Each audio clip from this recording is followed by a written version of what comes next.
m'appelle Benoît Fabre, je suis professeur d'acoustique à Sorbonne Université. Et je suis là en tant que directeur de l'Institut Collegio Musicae qui organise cette semaine, à l'ITEM, sa première école d'été internationale, Music, Humanities and Sciences. Je suis Theodora Psychoiu, je suis maîtresse de conférences en musicologie à Sorbonne Université. Et donc je suis cette semaine à l'ITEM en tant que co-organisatrice avec mes collègues de cette première école internationale du Collegio Musicae, Music, Humanities and Science, concentrée cette année pour cette première édition sur l'instrument de musique.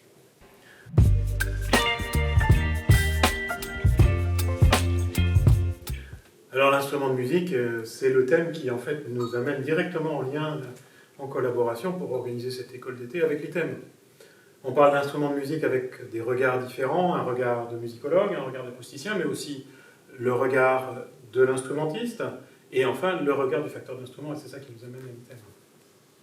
Oui, on a voulu multiplier les perspectives, donc effectivement il y a ces quatre entrées, et ce qu'on a souhaité faire, c'était de réunir des spécialistes de chacune, enfin des représentants des spécialistes de chacune de ces différentes perspectives. Donc nous avons eu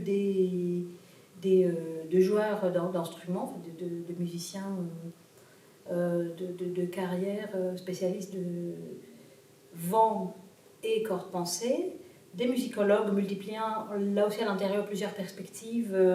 histoire des collections, histoire des traités, des sources sur les instruments, l'iconographie, bref, tout un tas de propositions qui viennent de la musicologie, et puis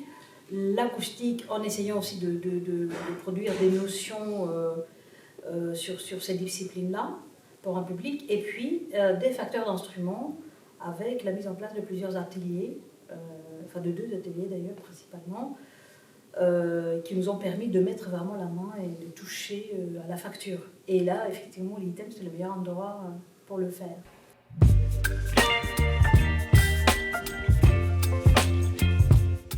Alors c'est un véritable défi, parce qu'il s'agit d'amener tous ces gens-là à discuter entre eux, avec un public qui est fait de jeunes chercheurs, doctorants ou post-doctorants, qui ont tous déjà des spécialités, qui sont déjà avancées, ils ont au moins un niveau de master, et puis ils commencent à se spécialiser dans la recherche. Et il faut donc, pour des musicologues, pouvoir tenir un discours qui soit en même temps riche pour les musicologues et accessible pour les acousticiens, et réciproquement. C'est vraiment un pari qui, je crois, on en verra demain quand nous aurons terminé la semaine le bilan. J'ai quand même l'impression qu'on a réussi à faire prendre un petit peu la mayonnaise. C'était un pari tant pour les jeunes chercheurs que finalement pour les chercheurs plus avancés, ceux qui ont pris en main les enseignements, les ateliers, etc., qui eux aussi ont dû se confronter à cette question de la pluridisciplinarité autour de l'instrument de musique.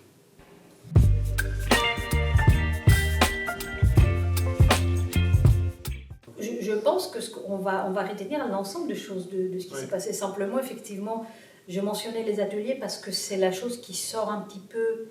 des expériences que les uns et les autres ont pu avoir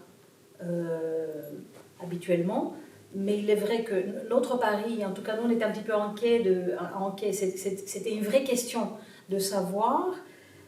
si on allait pouvoir intéresser toutes ces personnes, et si le fait de brasser quand même large plutôt que de focaliser sur des sujets très très très spécifiques allait pouvoir fonctionner. Et c'est vrai qu'on l'a même vu aujourd'hui avec,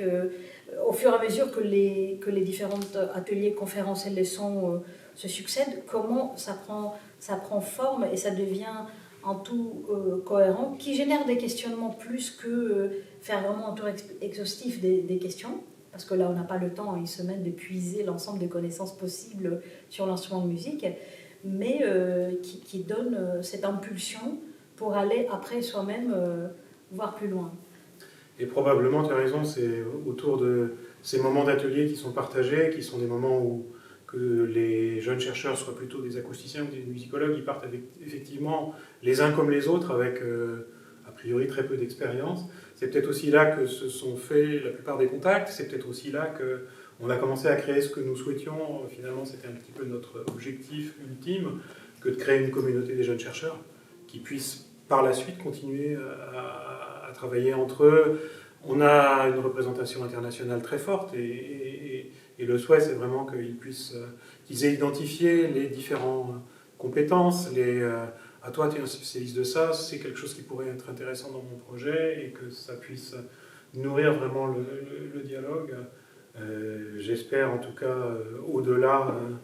des écoles d'été qu'on peut organiser, et vraiment contribuer à faire émerger une génération de chercheurs vraiment construits et structurés autour de cette idée de la pluridisciplinarité, autour de la musique. Alors les instruments de musique, c'est un thème, il y a d'autres thèmes qu'on pourrait aborder, qui pourraient aussi être des éléments fédérateurs, pour qu'on arrive à continuer la construction de cette communauté.